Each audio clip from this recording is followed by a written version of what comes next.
Hello, BookTube. Welcome to Revenant Reads. I'm Vin, and this is an installment of Fresh Red Kills. Okay, so on Fresh Red Kills, I just go through, at this point, it's a weekly basis. Hopefully, I can keep that kind of schedule. We'll see, of things that I have been reading. First, I guess I'll start with something that I began this weekend, and I'm about 50 pages in, and that's 12 Years a Slave, okay, by Solomon Northup, the 19th century memoir about a free African-American man who was kidnapped and sold into slavery in the South.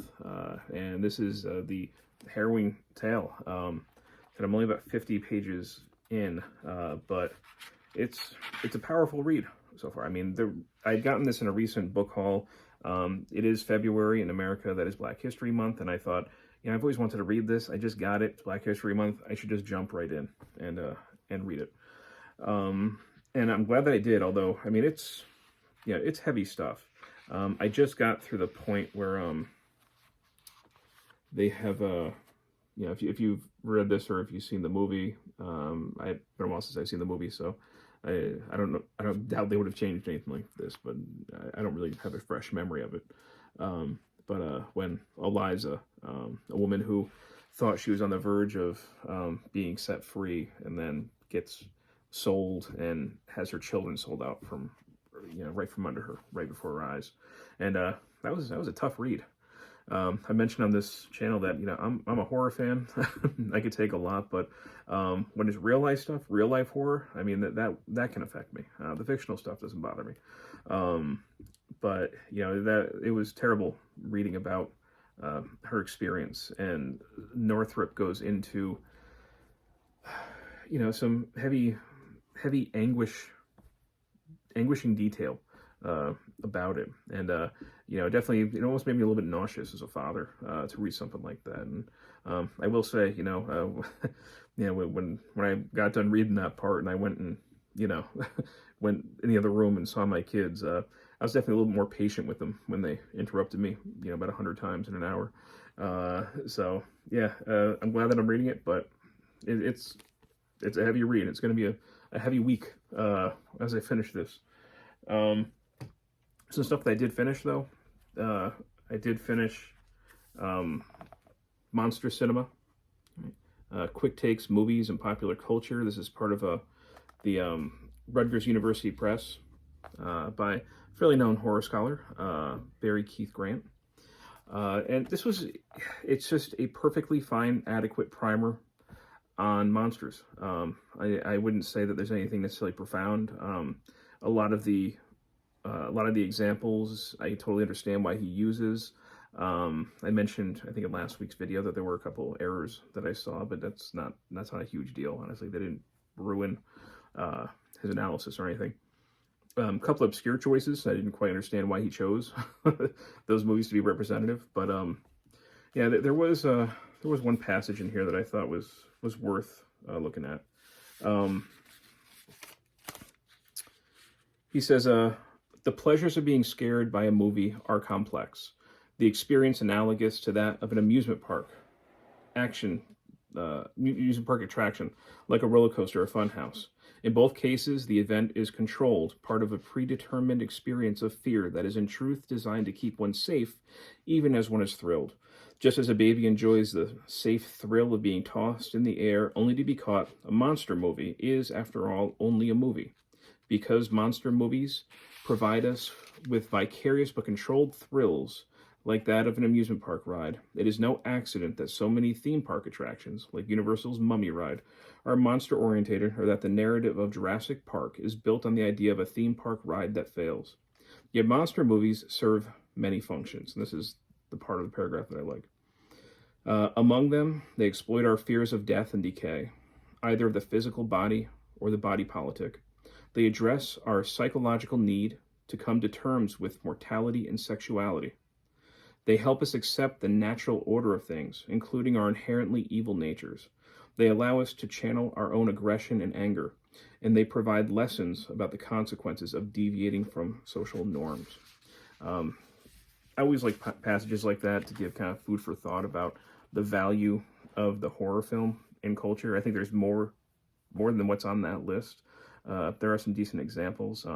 The horror genre is certainly one that is often kind of maligned in a lot of ways and not very well respected. Although I do think it is incredibly important in understanding our culture. It's a wonderful window to look through to really see the stuff that we try to hide. So anyway, would I highly recommend this? I mean, maybe as a starting place. Sorry, I got a computer screen that's like popping on here, shining on my face. Let me close that. You know, I don't know. I think that in like a classroom setting, if I was going to teach, like, you know, an undergrad university course on horror films, this would be a nice primer. That's kind of where I see this as fitting. In addition, speaking of horror, I did read the Captain Kronos Vampire Hunter. I mentioned this in the last Fresh Red Kills. Captain Kronos was a Hammer horror film from 1970 that came out in 1974 when Hammer was having a lot of financial issues. And this is just a kind of a rollicking, swashbuckling vampire movie that was a lot of fun and not perfect. There were definitely some, you know, some mysteries, some shortcomings, but I always thought this was incredibly fun, and that the movie would have made a terrific series if Hammer had more financing and was on firmer ground as far as what the vision was for that time period.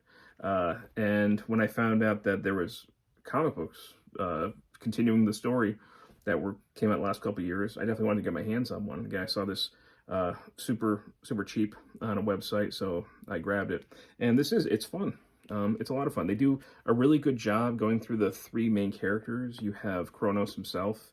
You have Carla, who in the film, they released from a stockades because she had been dancing on the Sabbath. And then you have Grost, who is a hunchback, I think former professor. He's kind of the brains of the outfit and the expert in the occult. And they're these three misfits who are traveling around killing various vampires. And there's different breeds of vampires, and they have to do all kinds of research to figure out what kind of vampire they're dealing with. And it was just a nice, fun time. You know, the writing wasn't bad. There was some decent artwork in here. Just trying to find a couple of things that might be a good example. Well, anyway, I don't know how much I'm going to find, but you know, just to give you a little bit of an example, they got plenty of bloodletting.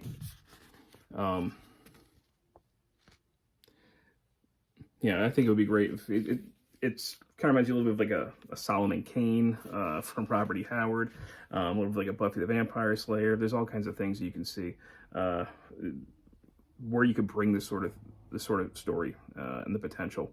You know, it's got vampires, gothic, swords. It's right up my alley, but I really enjoyed this. So if you grew up a Hammer fan, right, or if you came to Hammer late and you really like it and you like Captain Kronos, I definitely recommend pick up these comics. You'll have a good time with them. And the last thing that I read this week was the complete book of 5 Rings. The text from Miyamoto Musashi, probably the most famous swordsman in Japanese history. He wrote it towards the end of his life. And this is not just a translation of it, but also edited and with explanatory notes by Kenji Tokitsu, who was a martial artist. And it does a really great job of putting Musashi in historical context in the introduction, of going through it and helping to explain in fairly plain language what Musashi's trying to do. Musashi has his writings split up into various like scrolls, I think is the way he referred to them as.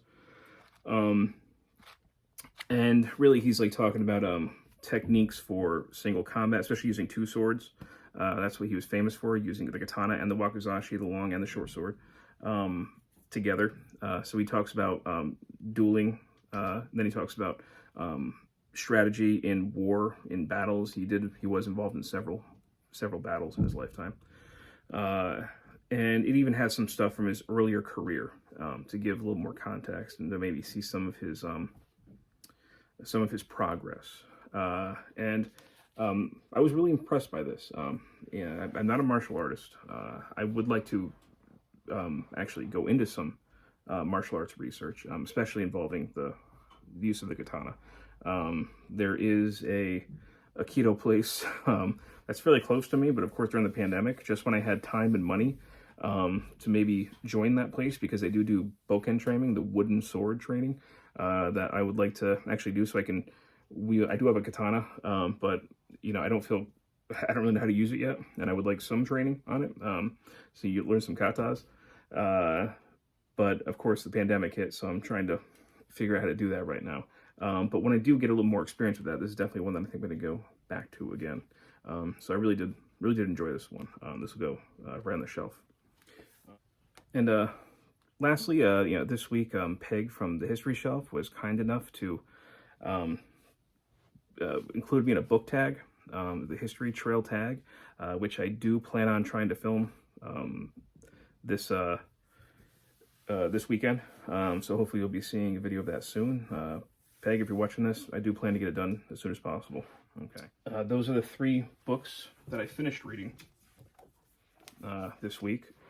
Got Monster Cinema, got the complete book of 5 Rings, and of course, there we go, Captain Kronos, Vampire Hunter.